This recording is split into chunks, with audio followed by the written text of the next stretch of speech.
놀랍습니다. 저희 엄마는 제가 봐도 정말 아름다우세요. 다들 연예인을 하라고 떠밀 정도로 예쁘고 성격도 좋았습니다. 그리고 엄마는 대학생 때 저를 낳았어요. 대학교를 입학하고 처음 만난 남자가 바로 저희 아빠라고 합니다. 아빠는 엄마의 미모에 반해서 매일같이 따라다녔고 결국 연애에 성공했대요.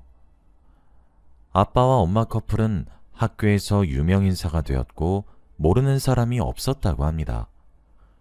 왜냐하면 엄마는 학교에서 예쁘다고 유명한 사람이었고 아빠는 부잣집 도련님이었거든요. 그래서 학교를 올 때도 기사님이 데려다 줄 정도로 돈이 많았다고 합니다. 엄마는 아빠가 그런 사람인 줄도 모르고 만났는데 사귀면서 보니까 재력 차이가 너무 많이 나서 이 사람과 오래 못 가겠다 싶었고 주위에서는 엄마 보고 꽃뱀이라고 했대요. 이런 헛소문까지 돌다 보니 엄마가 스트레스를 받아서 헤어지자고 했답니다. 그랬더니 아빠가 엄마에게 몇 달을 매달렸대요.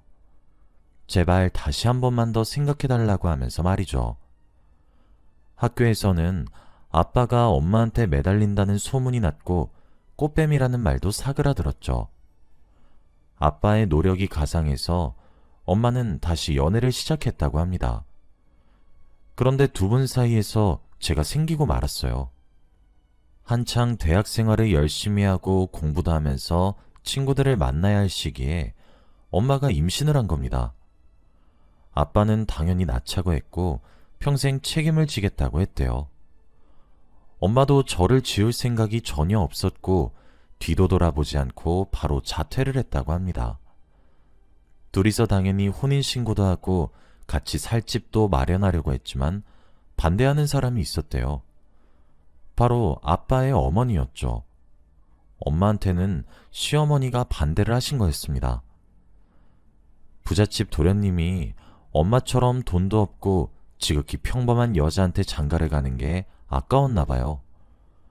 그래서 엄마를 졸졸 따라다니면서 제발 자기 아들이랑 헤어져 달라고 했답니다. 엄마와 아빠는 오히려 그럴수록 사이가 더 끈끈해졌고 둘이서 얼른 미래를 함께하고 싶었대요. 그런데 이럴수록 저의 할머니는 세게 나오셨다고 합니다. 집에서 아빠를 가두고 밖에 나가지도 못하게 했고 휴대폰도 뺏어서 연락도 못하게 했다고 해요. 그런데 이걸로 엄마와 아빠의 사랑은 막을 수 없었죠. 처음에는 힘들고 괴로웠지만 아빠는 수단과 방법을 가리지 않고 엄마한테 갔습니다. 새벽에 창문으로 집을 탈출해서 엄마와 같이 야반도주를 한 적도 있었고 가출도 여러 번 했대요. 그런데 그때마다 항상 할머니한테 잡혀서 집으로 잡혀왔다고 합니다. 결국 말로 해서 되지 않으니까 할머니는 저의 엄마를 찾아가서 돈봉투도 줬대요. 딱 봐도 액수가 어마무시했는데 엄마는 거들떠보지도 않았고 그 자리에서 뺨도 맞고 물사대기도 맞았다고 합니다. 정말 드라마에서 나오는 한 장면처럼 말이죠. 그럴수록 엄마의 배는 더 불러왔고 시간이 지날수록 할머니는 더 거세게 막았대요. 결국 이렇게 살 바에는 차라리 혼자서 맘 편히 저를 낳아 키우는 게 더 낫겠다는 생각을 했답니다. 그래서 결국 이별을 고했고 저희 엄마는 부모님과 함께 저를 낳아 키우셨죠. 엄마는 남편 없이 저를 키웠습니다. 주위에서는 아빠가 학교를 오지 않고 엄마는 갑자기 자퇴를 하니까 다들 알아본 것 같아요. 둘 사이에 아이가 생겼고 집안의 반대로 엄마 혼자 저를 키우고 있다고 하니까 엄마에 대해 안 좋게 말하고 다닌 건 물론이고 아예 훈수질까지 했다고 합니다. 안 친한 사람들도 엄마한테 개인적으로 연락이 와서 저를 보육원에 맡기라고 했고 남편한테 연락해보라며 오지랖을 부리고 다녔죠.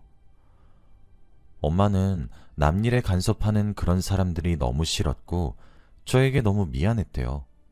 엄마와 외할머니, 외할아버지가 저를 키우는 동안 아빠는 연락 한 번 없었다고 합니다. 당연히 양육비도 보내지 않았죠. 엄마는 솔직히 자기 딸이 보고 싶어서라도 연락을 할 줄 알았는데 아예 남처럼 살고 있으니 속상하긴 했다더군요. 그래도 그게 아빠의 진심이라고 생각하고 단 한 번도 먼저 연락을 하지 않았다고 합니다. 그렇게 엄마는 저를 악착같이 키워내셨어요. 20대 초반의 나이에 유모차를 끌고 아이를 데리고 다니니 주위 사람들이 손가락질을 했다고 합니다. 아기가 아기를 키운다며 밖에서 아무 남자나 만나고 다니는 해픈 여자라고 생각하셨죠. 엄마는 처음엔 그 말이 너무 억울해서 다 해명하고 다녔지만 어차피 그렇게 믿고 싶은 사람은 엄마 말을 듣지도 않는다며 해명하는 것을 포기하셨어요. 낮에는 외할머니 외할아버지가 저를 돌봐주셨고 엄마는 돈을 벌러 다니셨죠. 밤에 퇴근을 하시고 새벽까지 울고 있는 저를 봤습니다. 한창 대학교를 다니면서 남자도 만나고 술도 먹으면서 놀아야 하는 청춘에 저희 엄마는 오로지 저를 위해 사셨어요. 매일 돈 벌러 다니고 예쁜 옷 한 번 못 사 입으시고 번 돈들을 전부 제 기저귀 값으로 쓰셨죠. 다들 주위에서 엄마가 미련하고 불쌍하다고 했지만 엄마는 그 말에 쉽게 휘둘리지 않았습니다. 세상에 아무리 엄마 편이 없다고 해도 저는 엄마 편일 거라고 엄마는 확신했대요. 그리고 저는 점점 컸고 성인이 되었습니다. 학교를 다니면서 저는 아빠가 없는 이유를 알게 되었고 아빠를 그닥 만나고 싶지 않았어요. 친구들한테 한부모 가정이라고 손가락질을 받기도 하고 친구들 부모님이 저희 엄마가 어리다는 것을 알고 저와 놀지도 말라고도 했습니다. 학교에서 왕따를 당하기도 했고 학교 폭력을 당해서 경찰서까지 간 적이 있었죠. 그럴 때마다 엄마는 화를 미친 듯이 내면서 가해 학생들을 처벌하기로 했고 저는 그런 엄마가 너무 든든하고 멋졌어요.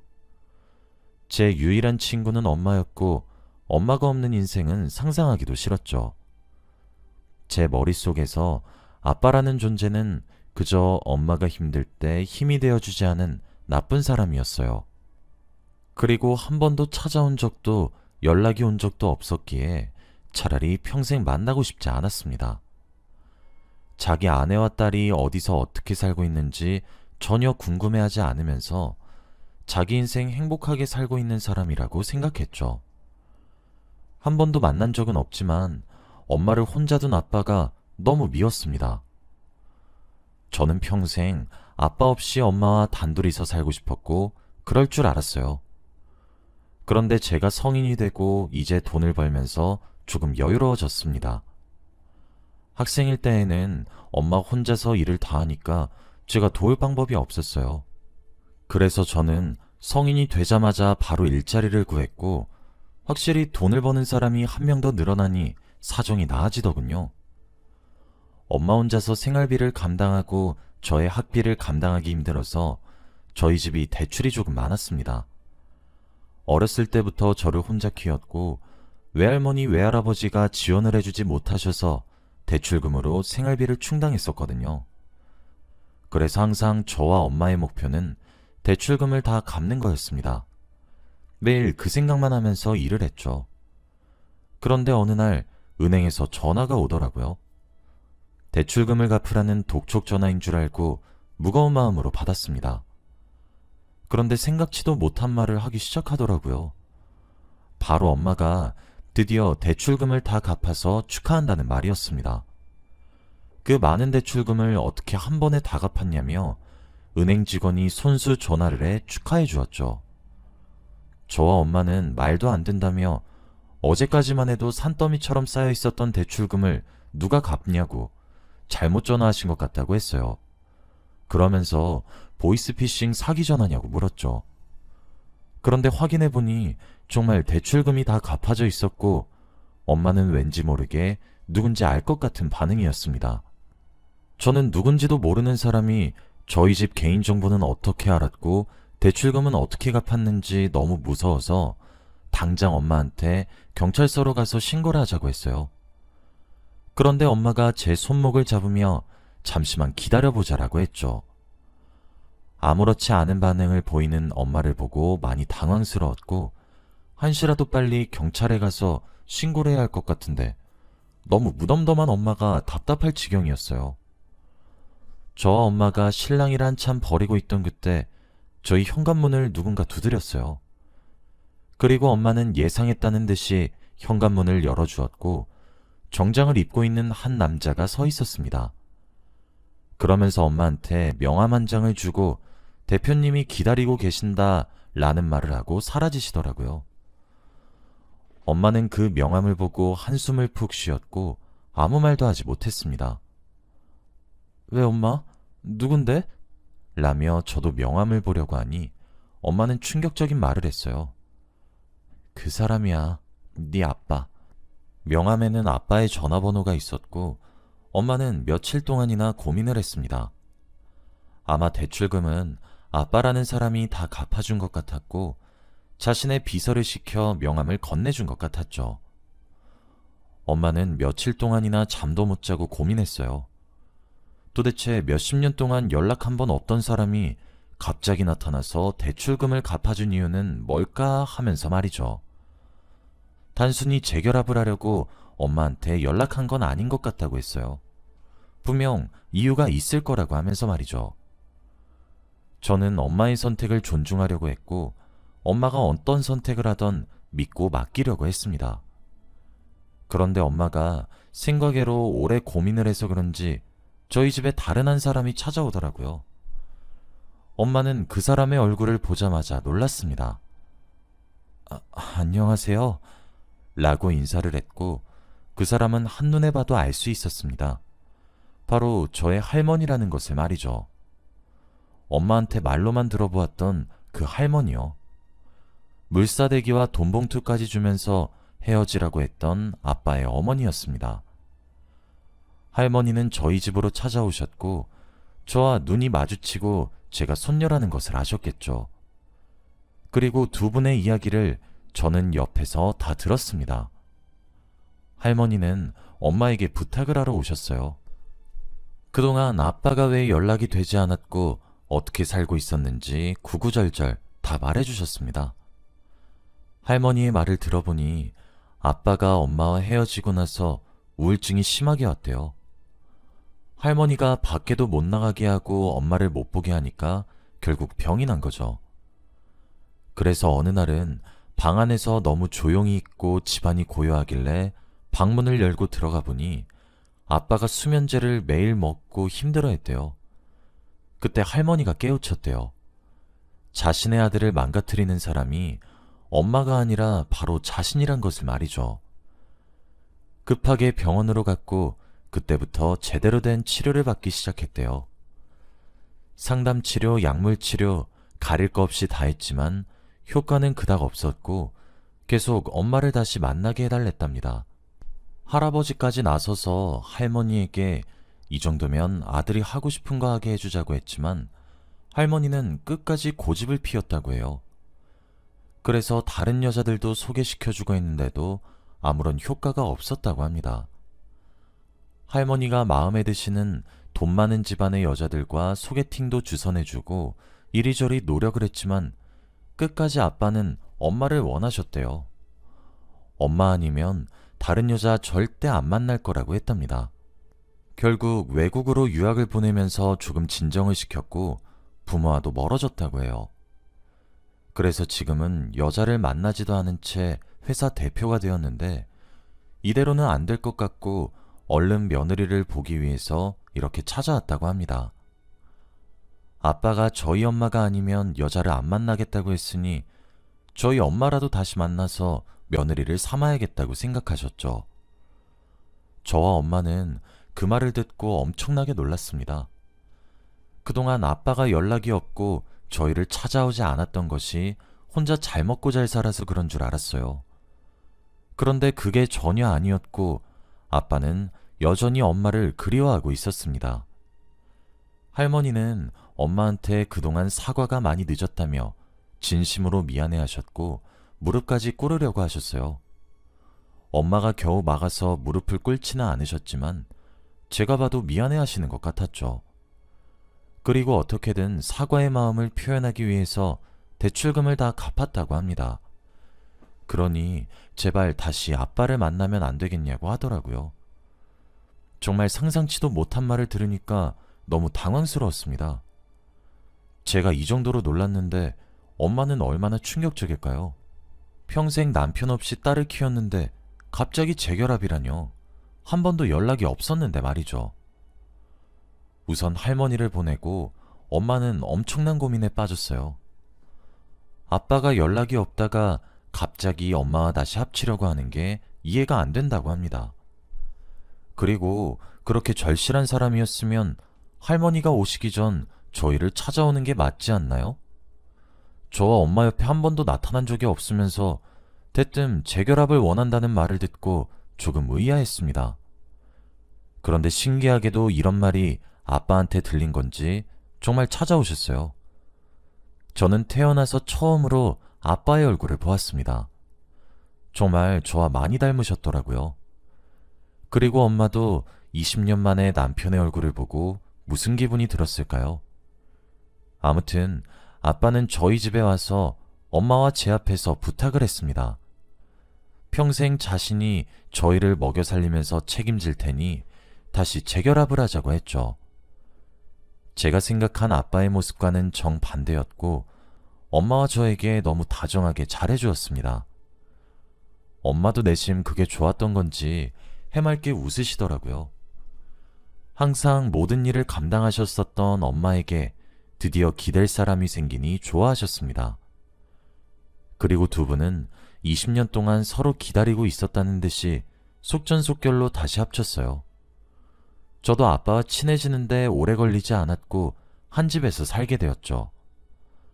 아빠는 회사 대표이지만 저희 집에 짐을 옮기고 살았어요. 저는 속으로 내심 아빠가 좁은 집에서 살 수 있을 만큼 저희 엄마를 많이 사랑한다고 느꼈습니다. 엄마와 아빠 그리고 저 이렇게 셋이 한 집에서 살기 시작했죠. 그런데 엄마는 혼인신고를 절대 하지 않았습니다. 워낙 철저하고 의심이 많은 성격이어서 그런지 한 집에서 살긴 하지만 혼인신고는 하지 않았죠. 아빠는 제발 혼인신고를 해달라고 매달리고 있었고요. 저도 아빠를 믿고 싶었는데 엄마가 도대체 무슨 생각을 하고 계시는지 예상을 못하겠더군요. 그리고 얼마 뒤 저희 집은 아주 난리가 났습니다. 저는 그날부터 엄마의 촉을 맹신하기로 결심했어요. 아빠가 저희가 알던 사람이 아니었습니다. 정말 20년이라는 시간이 사람을 바꿔놓는 시간이더라고요. 엄마가 알고 있던 20년 전의 아빠는 이미 사라지고 없습니다. 왜냐하면 아빠는 저희 집에 오고 몇 달 뒤부터 술, 도박, 여자 문제로 엄마와 많이 싸웠거든요. 아빠 말로는 돈 많고 집 잘 사는 여자들은 까다로워서 이해를 못 해준다며 엄마와 저같이 없이 산 사람들이 이런 인생을 더 이해해준다는 말도 안 되는 소리를 하는 겁니다. 그러면서 아예 대놓고 여자를 만나고 다녔죠. 엄마는 혼인신고를 하지 않았던 것이 신의 한 수라며 당장 집에서 내쫓으려고 했습니다. 그런데 아빠는 다시 자기 집으로 돌아가면 이렇게 못 논다며 할머니가 간섭이 심하다고 하더군요. 아빠가 굳이 좁은 집인 저희 집으로 들어온 이유가 바로 이것 때문이었습니다. 할머니의 간섭을 피하기 위해서 말이죠. 그리고 할머니도 저희에게 거짓말을 했습니다. 일부러 감성을 자극하시며 없는 말을 만들어내셨죠. 아빠는 엄마와 헤어지고 나서 다른 여자들도 많이 만나고 결혼도 2번이나 했다고 합니다. 이혼도 하고 유산도 했지만 유흥을 멈추지 못했죠. 그래서 만나는 여자들의 집안에서 아예 아빠를 반대했답니다. 그래서 할머니도 아빠가 구제불능이고 집안 이미지를 망치는 사람이니까 저희 엄마와 제 곁으로 자식을 버린 거예요. 집에서도 나가고 새로운 여자를 만나는 것보다 아는 사람을 만나는 게 더 쉬우니까요. 정말 지금 생각해도 어이가 없습니다. 아빠는 술에 취해서 이 말들을 당당하게 내뱉었고 엄마는 다 녹음을 하고 있었어요. 화가 미친 듯이 났지만 증거를 모으기 위해서는 참고 있을 수밖에 없었죠. 엄마는 녹음본을 할머니한테 보내서 당장 내보내라고 협박을 했고, 너무 확실한 증거에 아무 말도 하지 못한 채로 아빠를 저희 집에서 나가게 했죠. 그리고 엄마는 너무 허무해했습니다. 20년 동안 아내와 딸을 한 번도 보러 온 적이 없는 사람을 믿고 자기 집에 들인 것 자체가 너무 한심하대요. 그러면서 저한테 이런 모습을 보여줘서 너무 미안하다고 했죠. 저는 엄마를 꼭 안아주면서 엄마 잘못 하나도 없다고 했습니다. 그 사람들이 영악하고 나쁜 거라고 했죠. 앞으로 저에게는 아빠는 없고 엄마만 있습니다. 할머니는 제발 고소하지 말아달라며 대출금 갚은 걸로 퉁치자고 했어요. 저희는 오래 고민을 하다가 그렇게 하기로 했습니다. 지금은 아빠가 어떻게 살고 있는지 전혀 몰라요. 여전히 여자들 만나고 술 먹고 도박을 하고 있겠죠. 엄마는 이제 아빠를 깔끔히 잊었어요. 그리고 지금은 나이가 많이 드셔서 집에 계십니다. 저는 이제 30대가 되어서 결혼을 준비하려고 해요. 제대로 된 남자를 만나기를 간절히 바랍니다. 여러분은 저처럼 호되게 당하지 마세요. 저희 이야기는 여기까지입니다. 들어주셔서 감사합니다.